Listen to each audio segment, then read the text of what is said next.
Everyone, this is Zach with Palantir Research. This latest earnings for Palantir is actually a huge turning point for the company, and here's why and how they got there, which is more important. I mentioned this on my latest video, but want to go deeper into this one, that Palantir had their first GAAP operational profit. This has been a major metric for bears, especially saying they aren't actually making money from their business if this never becomes positive. Well, it's finally happened, and I believe it's also a good way to start the year of 2023 because it fully aligns with their GAAP profitability goals as well for all the quarters and the full year. We don't know if they expect to maintain this though, but hitting it already is a huge milestone.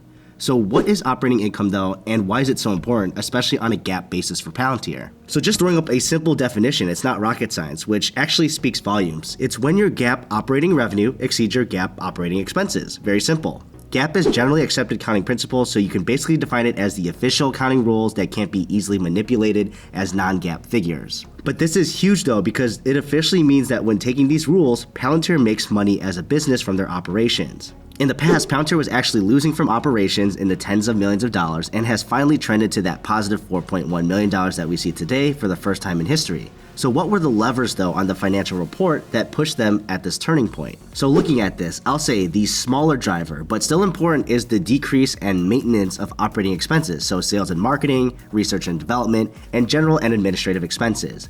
During the earnings call, management did also explicitly call out G&A as one of their expenses that they're trying to control to decrease or maintain, especially in their slower growing markets internationally. So US commercial wise, there still will probably be dollars allocated there and spent or even growing, but then it'll probably be offset by those decreasing dollars for the international commercial space especially.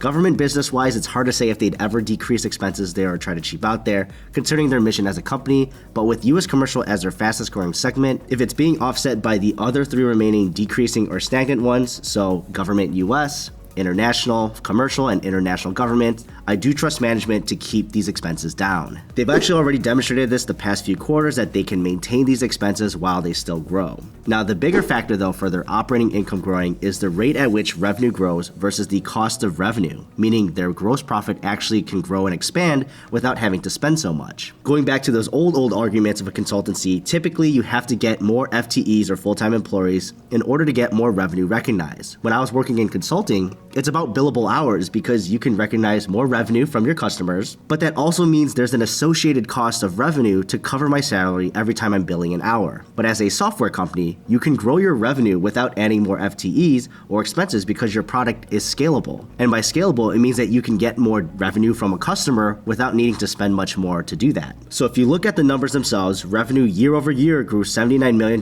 while cost of revenue only grew $13 million, meaning every dollar of revenue only cost a very small percentage of expenses to produce. So as we scale the business more, the gross profit will continue to rise much faster than that consultancy environment I just described before. I've always had confidence in their products being scalable like this before based on their widening gross profits in previous quarters. It has just not been as big and not leading to the positive operating income with those operating expenses always being there, which is also probably why no one really drew attention to before, because it's a good indicator of a company that can scale their profitability quickly. So fundamentally, this confirms that Palantir can be a truly profitable company, but now it fully relies on execution and expanding this. So how will they do this though? And I believe this slide really demonstrates how Palantir can continue expanding the GAAP profit. So it's very simple. They just need to continue to bring more value with their offerings, and very simple but tough to execute.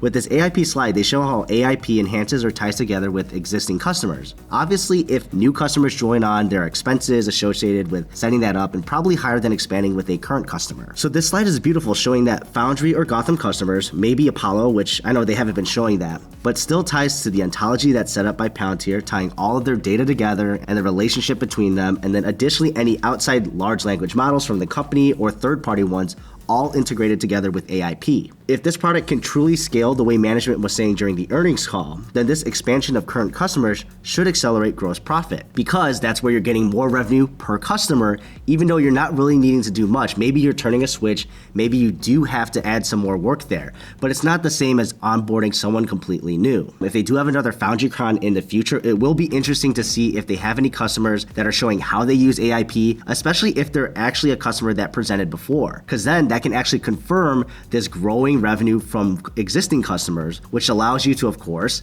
have higher revenue with not as higher growing expenses to produce that same gross profit. But this still remains to be seen. I know that Palantir is probably going to release more info with current customers that are actually using AIP. But yeah, that's just speculation on my part. We just have to wait and see how they actually execute this later on in the year. But let me know your thoughts below in the comments, and I'll see you in the next video.